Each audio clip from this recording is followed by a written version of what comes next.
The Tesla Model 3 has just been voted the best urban vehicle under $100,000 in Australia by Drive. This is advertised as Australia's leading provider of car news, reviews, comparisons, advice and opinion, and the most trusted source of information. At least that's what they say. But Drive is certainly big and well known, and they do test a huge number of cars. Their findings do matter to many of their followers.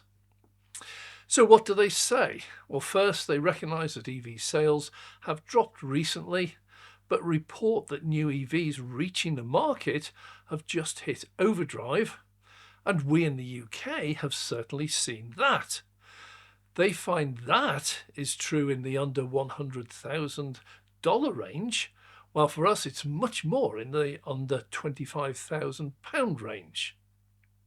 They have 15 contenders this year, the second year they've run this particular challenge. They choose cars in the $50,000 to $100,000 range, that's Australian dollars, and they demand a healthy dose of style, technology, luxury and performance. That's their words, not mine. The model reviewed is the refresh Model 3 with the better suspension, quieter ride, and it has seen a price reduction over there this year. It's pitched up against the Abarth 500e, the Audi Q4 e-tron, the BMW iX2, BMW i4, eDrive 35, Jeep Avenger, Mercedes EQA, Mini Cooper Electric, Mini Countryman Electric, Polestar 4, Renault Megane E-Tech, Smart 1, Smart 3, Volvo EX30 and Zeekr X. It's quite a varied selection and a wide price range. The Model 3 in the UK is about 40,000, Renault Megane's 34,000, EQA is 50,000 and Polestar 4 is 60,000 in round figures. Key factors they state for it winning include price, consumption, efficiency, charging network, spacious cabin with smartphone quick technology, comfortable over bumps but sharp in corners. Model 3 for the second year proved impossible to beat, led by the slipperier styling that has boosted driving range. I quote here, "The interior is minimalist." Yeah, no surprise. That's as intuitive as any smartphone. Some will lament the lack of Apple CarPlay or Android Auto, but Tesla's in-house software puts other car brands to shame with built-in navigation, Apple Music, Spotify and video playback. Over-the-air updates mean the software gets better over time, and there's an 8-inch rear screen to keep kids entertained. Judges felt Tesla had taken minimalism too far in some areas. No kidding. No dedicated instrument or heads-up display. The air conditioning controls run through the screen. The indicators are now fiddly buttons on the steering wheel. And the gear shifter has moved to a slider on the touchscreen. To its credit, Tesla has improved the function of the gear selector over the past 18 months, adding software that partially automates gear changes when leaving a parking space or during three-point turns. The longer you live with the car, they say, the less the quirks take away from its excellence elsewhere. Well, I have to say, this is one of my own takeaways as a Tesla driver for over 5 years. There is a definite learning curve. See, most of us have spent 10, 20, even in my case 50 years driving the same old. But think for a second, why do we have to have, for example, an oil pressure gauge? What is the correct oil pressure? Does anyone actually know? Say with water temperature, what's the right temperature? See, none of us know. We just get a shiny gauge with a red, yellow and green sector and a needle, but only recently have stopped it altogether, now finally removed it. It is, and in fact always has been, totally useless. All we need is a red light that comes on if something's wrong. We don't actually need to know how wrong, just it's wrong. Yet all cars carried on this stupid tradition for the best part of 50 years, just adding more and more gauges. And the more you paid for the car, the more stupid gauges you got. Remember the vacuum gauges, oil pressure, oil temperature. EVs just tell you what you need to know.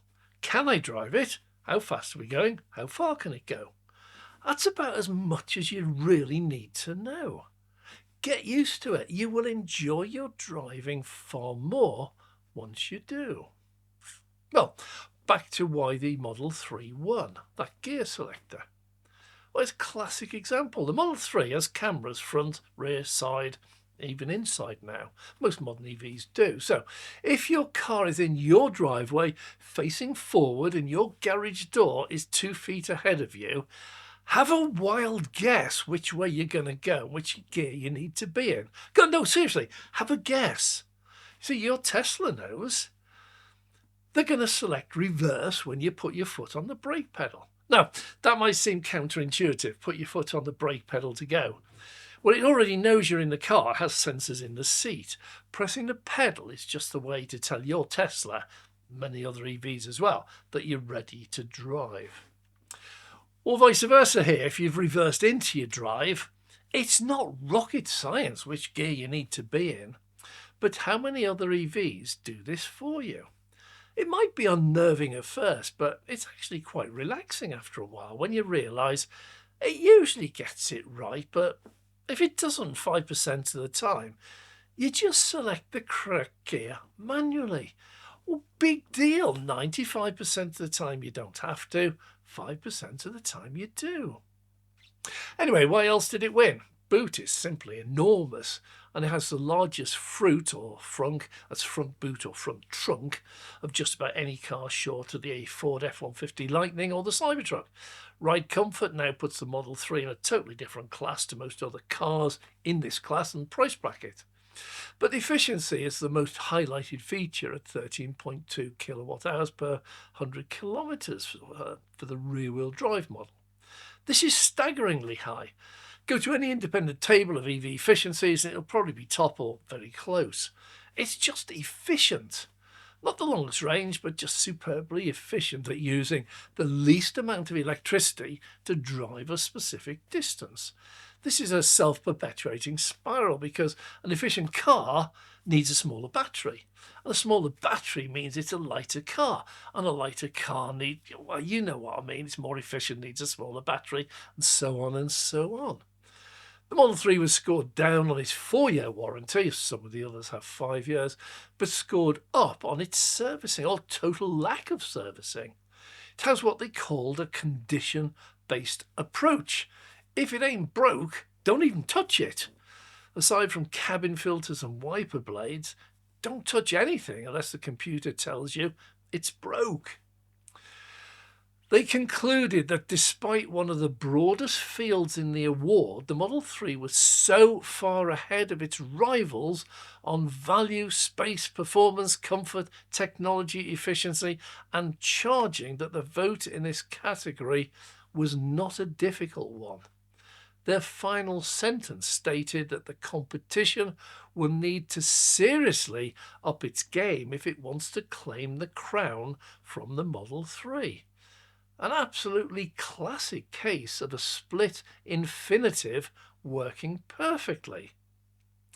It is such a shame that far too many people will not get the chance to appreciate the sheer brilliance of this technology and efficiency and value, and a far greater shame and hypocrisy that those efforts are not turned to even more important aspects of our lives that deserve even greater and more immediate action.